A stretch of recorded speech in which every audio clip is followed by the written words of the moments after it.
Fisher projection formula देख लिया था। फिशर का मैंने क्या बताया था कि चेन को वर्टिकल लेते हैं और जो भी कुछ है अपन इसमें देख रहे थे। अब फिशर में क्या है कि फिशर के मैंने बताए थे कि कैसे फिशर चेंज नहीं होता। फिशर के 3 तरीकों से फिशर चेंज नहीं होता। जैसे कि ये कोई मॉलिक्यूल है और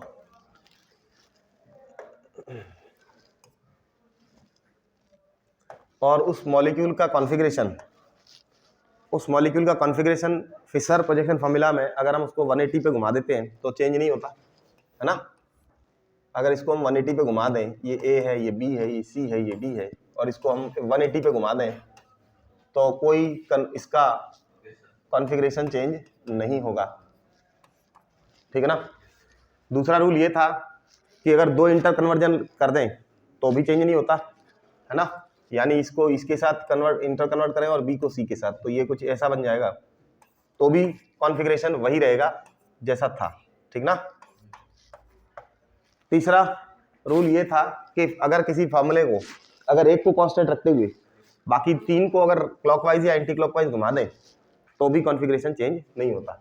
जैसे सी को कांस्टेंट रख दिया और ए और बी और डी को घुमा दिया तो बी कहाँ आ जाएगा, ए की जगह पर आ जाएगा, और ए कहाँ चला जाएगा, डी की जगह पर, है ना, और डी चला जाएगा बी की जगह पर। तो ये यहाँ इसमें भी कोई कॉन्फ़िगरेशन में चेंज नहीं होगा,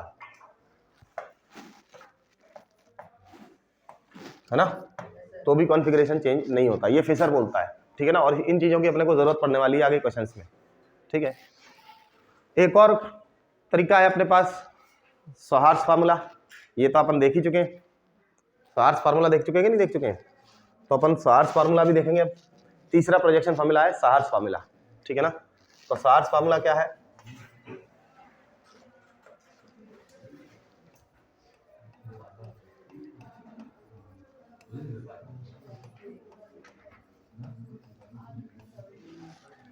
सॉहार्स फार्मूला में मॉलिक्यूल को तिरछी लाइन से दिखाया जाता है ना।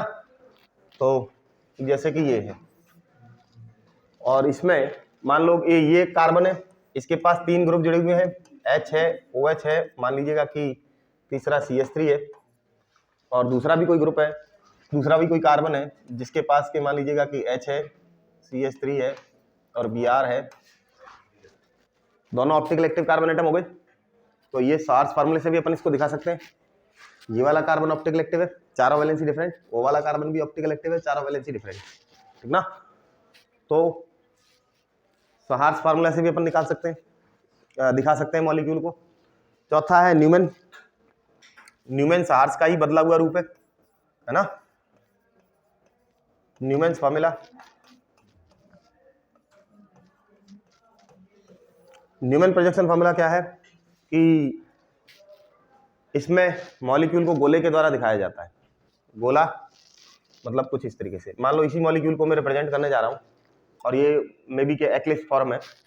एक्लिप्स फॉर्म है तो क्या होगा, ये सामने वाला कार्बन है जिसकी एक वैलेंसी जो है H है, एक OH है और एक CH3 है, और इसके जो पीछे वाला कार्बन है इसकी भी 3 वैलेंसीज है, एक क्या है H है, एक CH3 है और एक Br है, कुछ इस तरीके से, है ना। तो Newman projection formula, sawhorse projection formula तो लगभग यूं कहिएगा कि एक दूसरे के थोड़ा, न्यूमैन थोड़ा सा उसका सुधरा हुआ रूप है, तो अपन एक दूसरे से बना सकते हैं। तो न्यूमैन को सॉहार्स में कन्वर्ट कर सकते हैं, सॉहार्स को न्यूमैन में भी कन्वर्ट कर सकते हैं। अब बात करते हैं inter conversion of the molecular formula, एक फार्मूले को दूसरे फार्मूले में कैसे कन्वर्ट करेंगे, है ना। चारों फार्मूले एक दूसरे में कन्वर्ट किए जा सकते हैं, न्यूमैन भी सॉहार्स में, सॉहार्स को न्यूमैन में, फिशर को न्यूमैन में, न्यूमैन को फिशर में, फिशर को वेज डैश में, वेज डैश को फिशर में, या न्यूमैन में या सॉहार्स में। इस तरीके से अपन कन्वर्जन कर सकते हैं, और कैसे कन्वर्जन करते हैं वो अपन देखेंगे, ठीक है।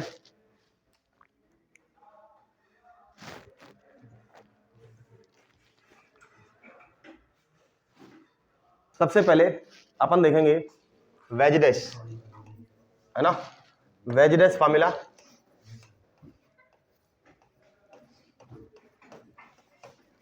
Veg dash formula to Fischer, wedge dash को फिशर में कैसे कन्वर्ट करते हैं ये देखना है अपने को, ठीक है ना, ठीक है ना।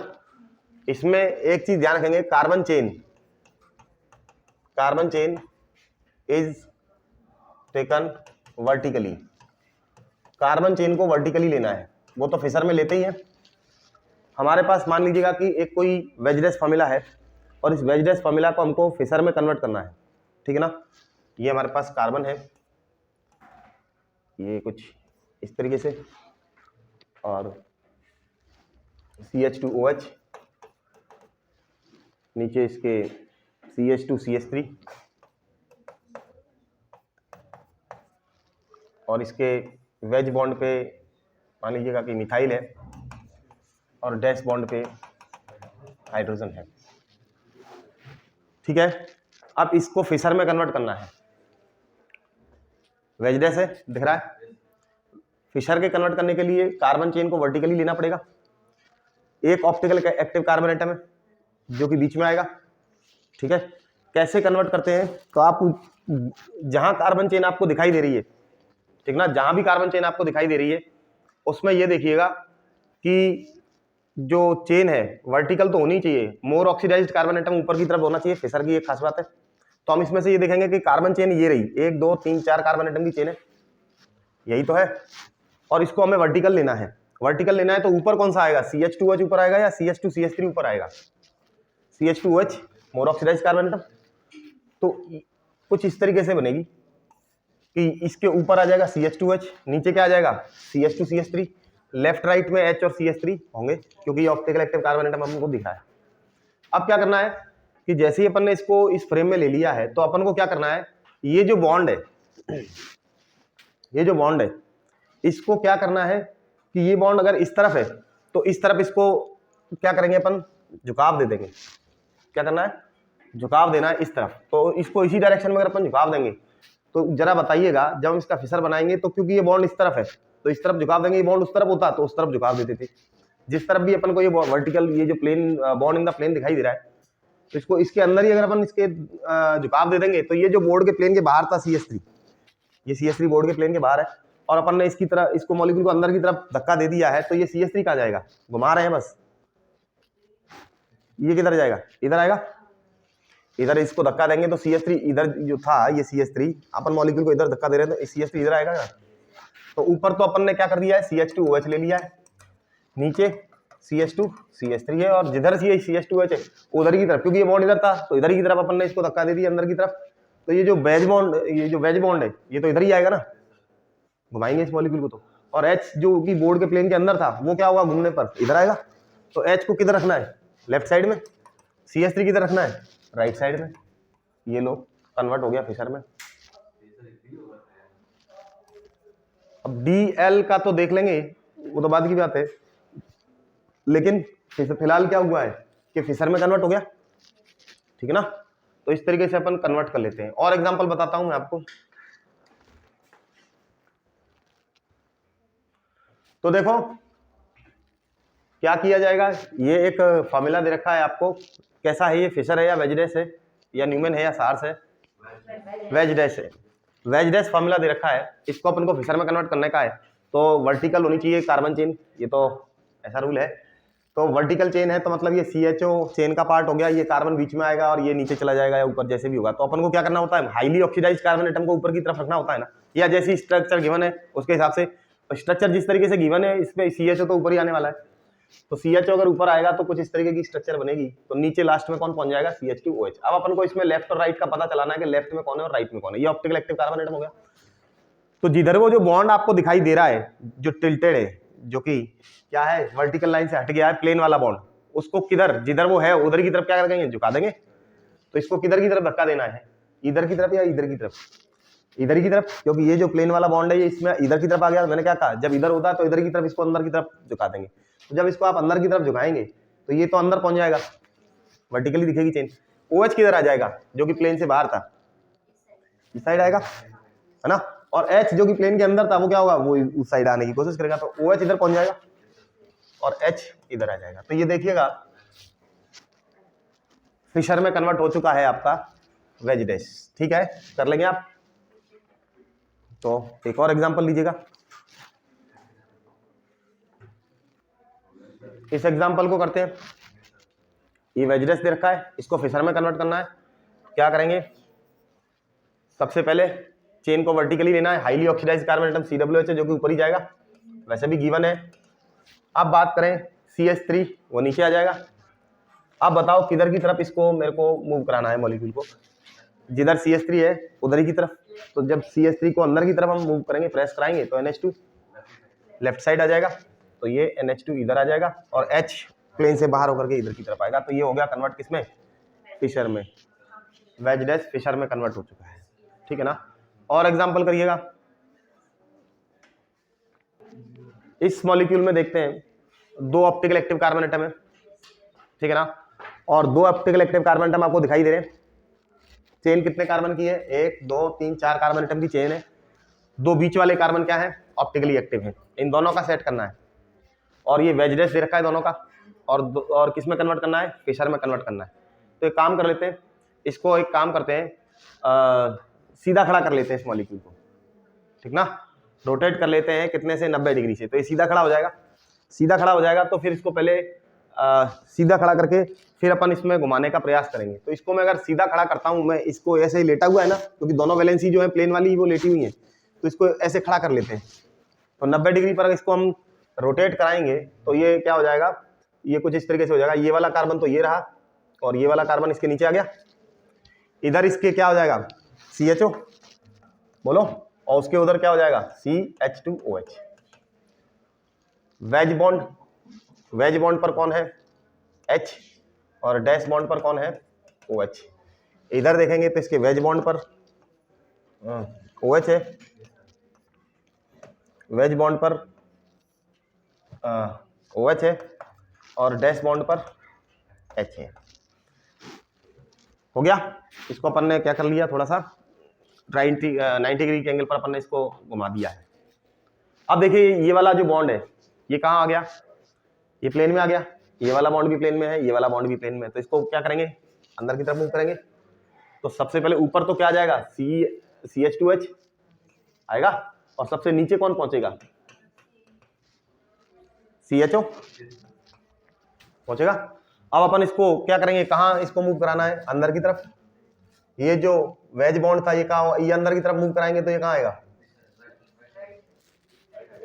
इधर आएगा। तो इधर आ गया ये कौन, H, और OH किधर चला गया, उधर। इसमें देखेंगे तो इसको भी इधर ही मूव कराएंगे, तो OH किधर आ जाएगा, इधर आ जाएगा, और H अंदर से बाहर उधर की तरफ आ जाएगा। तो H इधर आ गया, OH इधर आ गया, लो बन गया फिशर। ठीक है। तो जब भी एक से ज्यादा कार्बन एटम, और अगर आपको टेढ़ा मेढ़ा भी लिखा हुआ है मॉलिक्यूल, तो आप उसको सीधा करके राइट एंगल पे घुमा करके अपने हिसाब से फिशर बना सकते हैं। तो लिखिएगा इसको। इस मॉलिक्यूल के लिए अपन क्या करेंगे, पहले इसको राइट एंगल पे घुमा देंगे। तो COH इधर आ गया, CH3 इधर चला गया, और वेज बॉन्ड पे NH2 था, वो तो वेज पे ही रहना है। डैश बॉन्ड पे H था तो H रहना है। अब इसका फिशर बनाएंगे तो चेन किस डायरेक्शन में, अब इसको किधर की तरफ मेरे को मूव कराना है, ऊपर से इधर की तरफ, अंदर की तरफ मूव कराएंगे, ऊपर से ही कराएंगे, ठीक ना। ये है, और नीचे से कराओगे तब भी वही स्थिति बनने वाली है ना।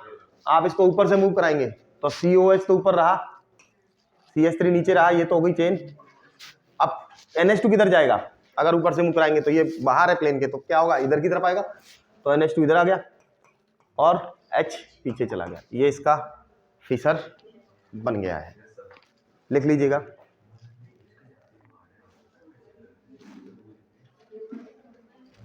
कर सकते हैं फिशर में। तो वेज, एक जो रूल फिशर में देखा था कि कॉन्फ़िगरेशन कैसे चेंज नहीं होता, तो एक रूल, वो रूल इसमें भी फॉलो होता है। कैसे कि अगर हम इंटर कन्वर्जन करते हैं, किन्हीं भी 2 ग्रुप का 2 बार इंटर कन्वर्जन, इसका इसके साथ करेंगे, इसका इसके साथ, तो इसका भी कॉन्फ़िगरेशन चेंज नहीं होता, जैसे फिशर में चेंज नहीं हो रहा था। तो वो रूल यहाँ पे भी अप्लाइड है वेज डैश में भी, कि 2 इंटर कन्वर्जन करने पर क्या होता है कि कॉन्फ़िगरेशन चेंज नहीं होता। ठीक है, जो आइसोमर था वही रहेगा, आइडेंटिकल बनेगा उसका। अब सीखते हैं स्वाहार्स फार्मूला को किस तरीके से फिशर में कन्वर्ट करेंगे। तो स्वाहार्स टू फिशर, सहार्स को फिशर में कैसे कन्वर्ट करेंगे, ठीक है ना। तो सहार्स या न्यूमैन को फिशर में कन्वर्ट करने के लिए हम जो टेक्निक लेंगे वो क्या है, जैसे मेरे पास एक सहार्स फार्मूला है और वो कुछ इस तरीके का है।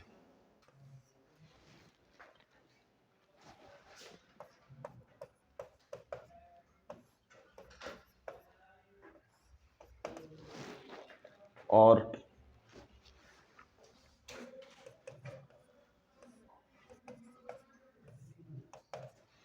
ये एक सहार्स फार्मूला आपको दिखाई दे रहा है, ठीक ना।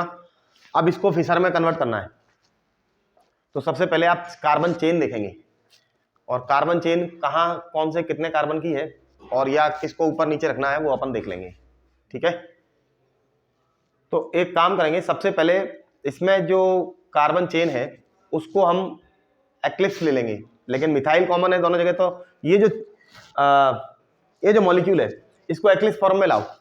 और एक्लिप्स फॉर्म में कैसे लाओ कि ये जो बॉन्ड है जो आपको इसमें कैसा दिख रहा है, वर्टिकल दिख रहा है नीचे की तरफ है ना, ऊपर वाला जो बॉन्ड है वो भी इसके सीध में आ जाए। पहले तो इसको घुमाओ, तो कंफर्मेशन लेना पड़ेगा, इसका कंफर्मेशन चेंज करना पड़ेगा। अभी ये कैसा है, स्टैगर्ड है, तो एक्लिप्स बनाओ और एक्लिप्स कुछ इस तरीके से बनाओ कि ये जो बॉन्ड है ना ये इसके सीध में आ जाए पीछे वाला, ठीक है। तो करें, तो क्या करेंगे, तो इसको मैं एक्लिप्स फॉर्म में ले जाऊंगा। तो ये कहिएगा ये ऊपर है, ये नीचे की तरफ है, बी आर को नीचे लेके आना है। ये बी आर है, इस बी आर को नीचे लेके आना है। तो बी आर को नीचे लाएंगे तो 180 पर देना पड़ेगा ना इसको रोटेशन, इस वाले पीछे वाले कार्बन को 180 पर रोटेशन देना पड़ेगा। तो बी आर इसके जस्ट पीछे आ जाएगा। तो मेरे को बताना कौन किसके पीछे और कहाँ कहाँ पर, लेफ्ट साइड और राइट साइड में क्या है। ये तो COH, इसको तो अपन ने कांस्टेंट रखा, और ये एमी स्टे हेयर फॉर मिथाइल।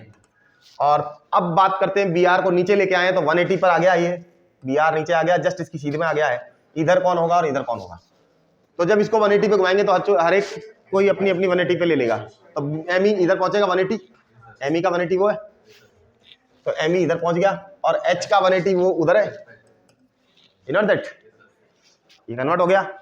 अब क्या करेंगे, इसको लेंगे चेन पर, ये जो दोनों ग्रुप आ गए, ये चेन बन गई अपनी। टॉप ऑफ द कार्बन ये भी हो सकता है और ये भी हो सकता है, टॉप ऑन द चेन ये भी हो सकता है और बी आर भी हो सकता है, दोनों हो सकते हैं, है ना। जो दोनों एक्लिप्स फॉर्म में अपन लेके आए हैं, क्योंकि चेन तो COH से होगी, नो डाउट COH चेन में होगा। तो इसको अगर हम फिशर में कन्वर्ट करेंगे तो क्या करना है, इसको वर्टिकल लेना पड़ेगा, ठीक है ना। अब हम फिशर में कन्वर्ट करने जा रहे हैं इसको, तो देखो क्या है कि इसका हम फिशर बना रहे हैं तो कुछ इस तरीके से। तो मैंने सोचा कि COH को नीचे ले लेने, नीचे वाला है तो नीचे रहने दे, वो ऊपर चला जाएगा बी आर वाला मैटर। तो ये COH नीचे आ गया, ऊपर कौन चला गया, बी आर चला गया, यू नो दैट, दोनों ग्रुप्स। आगे वाले कार्बन का इसको आपने नीचे ले लिया, पीछे वाले कार्बन वाले को आगे ऊपर ले लिया, तो बी आर ऊपर हो गया। अब लेफ्ट में कौन है, राइट में कौन है, लिख दो। COH वाले कार्बन पर लेफ्ट में कौन है, राइट में कौन है, उधर देखें लेफ्ट में कौन है, और फिशर बन गया, फिशर लिख लो इसको। मान लीजिएगा एक केस और भी है, मैं आपको बता देता हूं।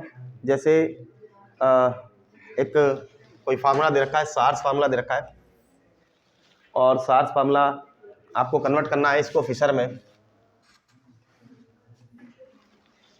ठीक है।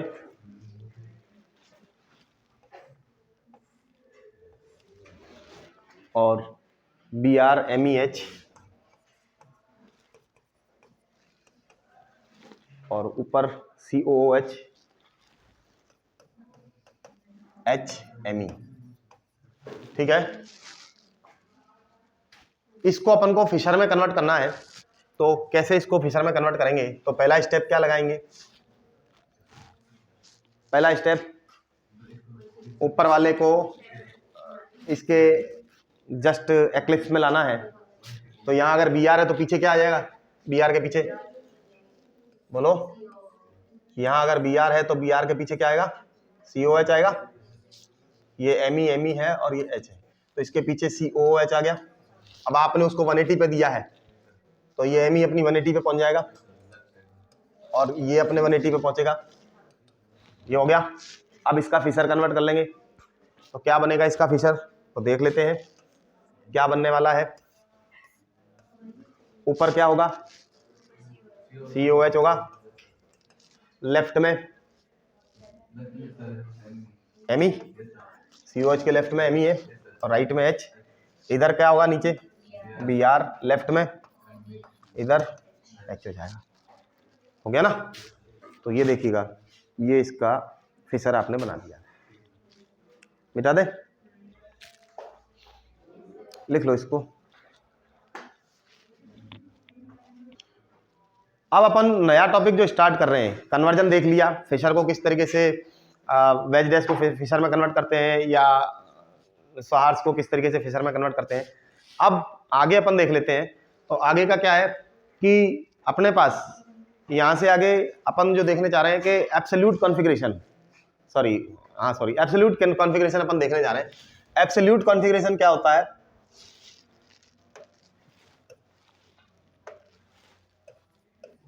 एब्सोल्यूट कॉन्फ़िगरेशन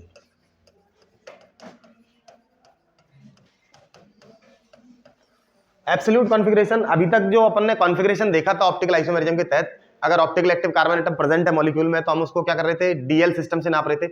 उसका कॉन्फ़िगरेशन या तो कैपिटल डी या कैपिटल एल सेट कर रहे थे। लेकिन अब अपने को एब्सोल्यूट कॉन्फ़िगरेशन देना है। एब्सोल्यूट कॉन्फ़िगरेशन का देने का मतलब ये है कि हमें किसी के रिलेशन में नहीं देना। अच्छा एक बात बताओ, डीएल कॉन्फ़िगरेशन जो था उसमें हम डी और एल कैसे डिसाइड कर पा रहे थे, किसको देख करके, एच या ओ एच या दोनों को देख करके। तो यानी एच या ओ एच के रिलेशन में था वो कॉन्फ़िगरेशन, तो वो था रिलेटिव कॉन्फ़िगरेशन। अब अपन देख रहे हैं एब्सोल्यूट कॉन्फ़िगरेशन, जो कि किसी के रिलेशन में नहीं है, ये किसी पे निर्भर नहीं है कि मॉलिक्यूल में एच होना चाहिए या ओ एच होना चाहिए या दोनों में से कोई एक हो या दोनों हो, ऐसा जरूरी नहीं है। ये रिलेटिव नहीं है, किसी के रिलेशन में नहीं है, इसलिए एब्सोल्यूट है। और एब्सोल्यूट कॉन्फ़िगरेशन कैसे देते हैं मॉलिक्यूल का, तो एब्सोल्यूट कॉन्फ़िगरेशन के लिए इस सिस्टम को हम दूसरा सिस्टम के तहत समझेंगे, आरएस सिस्टम। क्या, आरएस सिस्टम। अब भाई देखो ऐसा है कि मॉलिक्यूल के पास ऑप्टिकल एक्टिव कार्बन एटम है ऑप्टिकल एक्टिव कार्बन एटम अगर मॉलिक्यूल के पास है तो उसको क्या कहोगे, उस मॉलिक्यूल का कोई ना कोई नाम तो दोगे। ऑप्टिकल आइसोमेरिज्म शो कर रहा है तो उसकी दो फॉर्म होंगी, है ना। एक अगर ऑप्टिकल एक्टिव कार्बन एटम है उसके पास तो उसकी दो फॉर्म होंगी, एक लाइट को प्लेन पोलराइज्ड लाइट को डेक्स्ट्रो घुमाएगा, दूसरा लिवो घुमाएगा, दो आइसोमर होंगे। उनको क्या बोलोगे, उनका नाम क्या दोगे, तो आरएस से नोट कर लेंगे उनको। एक तो होता है प्रैक्टिकल करा दो कि भाई लाइट को ऐसे घुमा रहा है या ऐसे घुमा रहा है, उसी हिसाब से उसका क्या हो जाएगा, स्मॉल डी या स्मॉल एल हो जाएगा। लेकिन मान लो एक से ज्यादा कार्बन एटम हुए तो, एक से ज्यादा अगर ऑप्टिकल एक्टिव कार्बन एटम हुए तो कैसे डिसाइड करोगे कि लाइट को ऐसे घुमाएगा ऐसे घुमाएगा, वो तो उसका प्रैक्टिकल मामला है। लेकिन हर कार्बन के लिए आपको एक कॉन्फ़िगरेशन देना पड़ेगा ना कि भाई इसका फलाना वाला carbon atom number, carbon number 2 जो ऑप्टिकल एक्टिव है वो क्या है, वो इस टाइप का है। थर्ड वाला कार्बन एटम जो कि ऑप्टिकल एक्टिव है वो इस टाइप का है, फोर्थ वाला इस टाइप का है। तो हर कार्बन का अपन एक कॉन्फ़िगरेशन सेट करेंगे, ठीक है ना। बाकी लाइट को कैसे रोटेट करेगा वो तो उसका खुद प्रैक्टिकल मामला है। अपने को उसके कार्बन के क्या देने, नाम देने, ऑप्टिकल एक्टिव कार्बन एटम के कॉन्फ़िगरेशन सेट करने, जिससे कि मॉलिक्यूल की स्ट्रक्चर को ड्रॉ कर पाए कॉपी पर, ठीक है ना। आरएस सिस्टम, तो आरएस सिस्टम अपन आज पढ़ने जा रहे हैं। तो आरएस कार्बन को देना है, किस वाले कार्बन को, ऑप्टिकल एक्टिव कार्बन एटम को अपन को देना है, आर है या एस है। जैसे ग्लिसरॉल्डिहाइड में या अभी डीएल सिस्टम में डी दे रहे थे मॉलिक्यूल को या एल दे रहे थे, वहां तो केवल एक कार्बन एटम से ही सेट हो रहा था, बेशक 50 हो ऑप्टिकल एक्टिव। नहीं, जैसे ग्लूकोज में 4 ऑप्टिकल एक्टिव कार्बन एटम है, लेकिन अपन तो केवल एक कार्बन एटम से ही, लास्ट वाले से ही डी और एल सेट कर रहे थे। बाकी 3 का क्या, बाकी 3 का भी तो कुछ ना कुछ होगा, वो भी तो डिसाइड करना पड़ेगा। तो अपन इसी रेस्पेक्ट में अपन पढ़ने जा रहे हैं आरएस सिस्टम। आरएस सिस्टम में सबसे पहले हमें कुछ नहीं करना है, आरएस सिस्टम किस तरीके से आर या एस डिसाइड करेंगे, ठीक है ना। तो इसमें क्या करना होता है, इसमें प्रायोरिटी ऑर्डर सेट करना होता है। क्या करना होता है, प्रायोरिटी ऑर्डर सेट करना होता है। तो आरएस सिस्टम चाहे हम वेज डैश फार्मूला से बनाए, चाहे हम फिशर से बनाए, या हम सहार से बनाए, या हम न्यूमैन से बनाए, आरएस सिस्टम जब भी हम बनाएंगे तो आरएस सिस्टम के लिए सबसे पहला चीज यही है, क्या चीज, कि हमें प्रायोरिटी ऑर्डर सेट करना पड़ेगा। तो प्रायोरिटी ऑर्डर कैसे सेट करेंगे देख लेते हैं।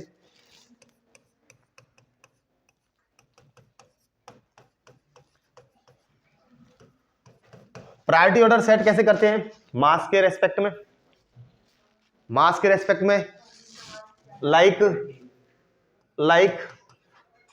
CIP system. अरे कुछ याद आया, CIP सिस्टम के तहत हम प्रायोरिटी ऑर्डर को सेट करेंगे। CIP सिस्टम क्या है कि कॉन इनगोल्ड प्रीलॉग सिस्टम इसको अपन कहते हैं, ठीक है ना। तो कॉन इनगोल्ड प्रीलॉग सिस्टम क्या है, ये तो आपने ज्योमेट्रिकल आइसोमेरिज्म के तहत ही जान लिया है। ज्योमेट्रिकल आइसोमेरिज्म के तहत आपने जान लिया है कि CIP सिस्टम है क्या, ऑर्डर कैसे सेट करते हैं, प्रायोरिटी ऑर्डर कैसे सेट करते हैं। जिसका मास सबसे कम वो सबसे कम प्रायर हो गया, जिसका मास ज्यादा वो सबसे ज्यादा प्रायर हो गया, ठीक है। अब अपन करने वाले हैं RS कैसे डिसाइड करेंगे। तो प्रायोरिटी ऑर्डर आपको निकालना आता है मेरे विचार से, तो प्रायोरिटी आप सेट कर सकते हैं, आपने पढ़ भी लिया है बहुत अच्छी तरीके से। प्रायोरिटी ऑर्डर आपने सेट कर लिया है तो फिर हम मॉलिक्यूल का R या S कैसे डिसाइड करेंगे वो अपन देख लेते हैं। केवल घूमना होता है, 1 से लेकर 2 पे जाओ, 2 से 3 पे आओ, प्रायोरिटी देखेंगे अभी। और कहां कहां, तो सबसे पहले हम RS सिस्टम को अप्लाई करने वाले हैं वेज डैश फॉर्मूला में, ठीक है ना।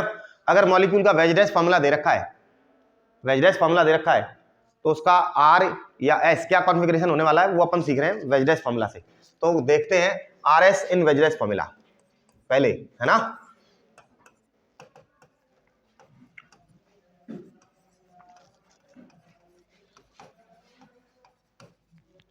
वेज डैश फॉर्मूला में अपन RS सेट करेंगे, तो करें।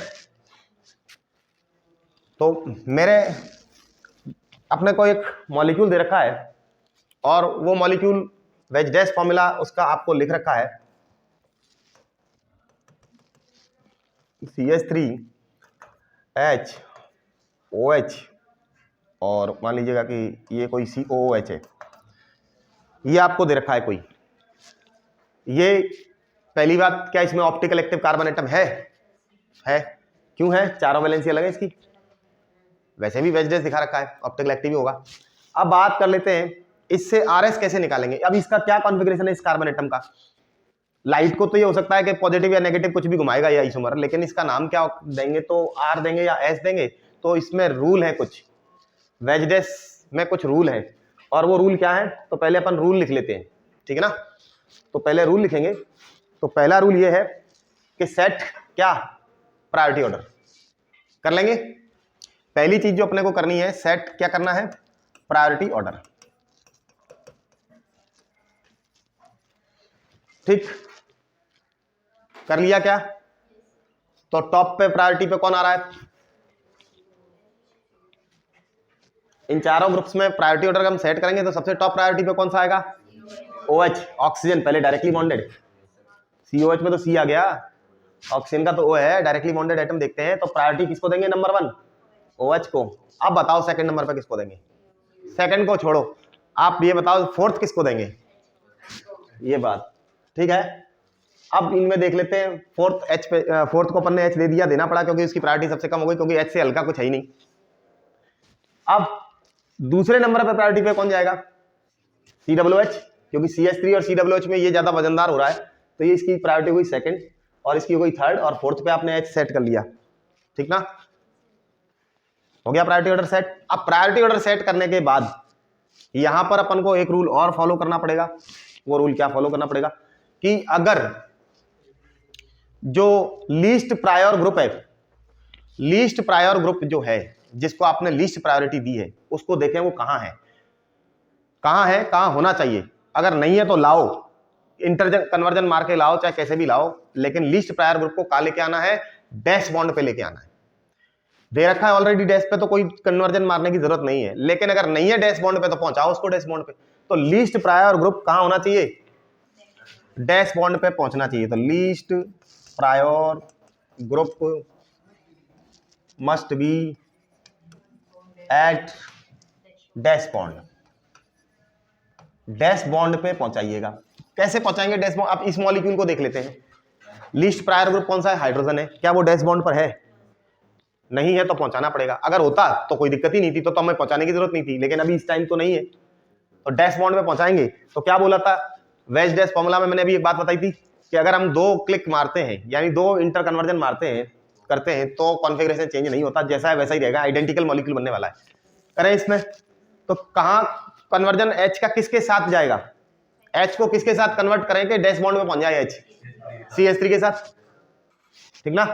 तो H बॉन्ड को हमको सॉरी एच को हमको डैश बॉन्ड पे पहुंचाना है, तो इसको इसके साथ करेंगे तो इसको इसके साथ भी करना पड़ेगा, अदरवाइज तो दूसरा इसका आइसोमर बन जाएगा।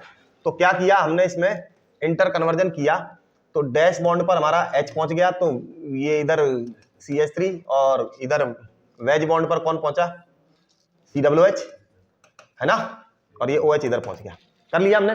2 इंटर कन्वर्जन लेने पड़ते हैं, नहीं तो आइसोमर दूसरा बनता है। ये आइडेंटिकल है, दोनों आइडेंटिकल ही तो गए। अब क्या करना है, RS सेट करना है। अब प्रायोरिटी सेट कर लीजिएगा, प्रायोरिटी वापस से लिखिएगा। 1 किसकी थी, OH की, 2 किसकी थी, 3 किसकी थी, और 4 किसकी थी। जो डैश बॉन्ड पे पहुंचा दिया लीस्ट प्रायर ग्रुप, जो डैश बॉन्ड पे पहुंच गया उसको हमने अपनी नजरों से दूर कर दिया। डैश बॉन्ड मतलब दूर कर दिया ना उसको। अब कुछ उसको देखना ही नहीं है, फोर्थ वाले को भूल जाओ, वाइंड अप कर दो, फोर्थ वाले की कहानी खत्म हो गई। अब क्या करना है, हमें घूमना है। कैसे घूमना है, 1 से स्टार्ट करके कहां पे जाएंगे हम, 3 तक जाएंगे। कहां से होकर के, किसके ऊपर होकर के, 2 के ऊपर। 1 से 2 पे जाओ, 2 से 3 पे जाओ और घूम जाओ। अब मेरे को बताओ 1 से 2 पे होते हुए हम 3 तक पहुंचेंगे तो घूमेंगे क्लॉकवाइज या एंटी क्लॉकवाइज। क्लॉकवाइज को रेक्टस कहते हैं, क्लॉकवाइज को रेक्टस कहते हैं, एंटी क्लॉकवाइज को सिनिस्टर कहते हैं। ठीक है, तो मैं 1 से 2 पे होते हुए 3 पे जाऊंगा, 1 से 2 पे होते हुए 3 पे जाऊंगा, तो किधर की तरफ कैसे घूम रहा हूं, क्लॉकवाइज या एंटी क्लॉकवाइज, एंटी क्लॉकवाइज घूम रहे हैं। एंटी क्लॉकवाइज का दूसरा नाम सिनिस्टर होता है ना। R air stands for rectus and S stand for sinister. लिख लीजिएगा, R का मतलब रेक्टस, रेक्टस का मतलब होता है क्लॉकवाइज, और S stand air for sinister, sinister stand for anti clockwise.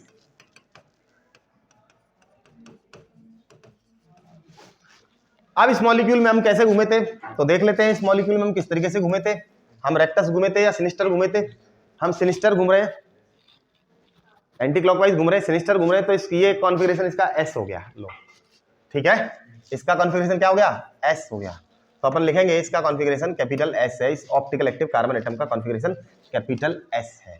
अरे कर लोगे क्या, इजी है, वेज डैश से फिशर में कन्वर्ट करना।